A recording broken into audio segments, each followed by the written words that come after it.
Philippines. Welcome to Valencia City. Ayan guys, salamat naman sa Diyos at maganda na yung weather natin. At wala nang ulan, wala nang Christine at saka si Leo. Ayan guys, punta pala tayo ngayon ng market sa Valencia. Kasi doon sa plaza, tuwing Sunday meron sila. Naglalakad lang ako niyan guys kasi nga maaga pa naman. And then, walking is one of the best exercise for me. Ayan, bumili na ako ng tubig kasi nakuha na ako. Tapos, pag mapagod din ako, sasakay na ako. Ayan guys, sasakay na ako. Parang masakit na yun. Ang paa ko. Ayan guys, malapit tayo. Siyempre, sakit talaga yung paa ko. Isang oras pa naman ako naglalakad. Ayan, welcome to market guys. Ayan. Maraming mga expat dito na pumupunta guys kasi presko yung mga gulay at saka prutas.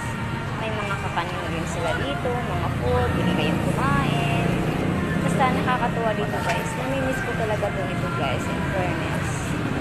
Tuwing Sunday kasi kami dito pumunta dati. So 4 months akong nawala kaya bumalik talaga ako dito. Hindi pwedeng bumalik ako dito sa Valencia na hindi ko mapuntahan tong ulit na market. May mga ukay-ukay rin sila.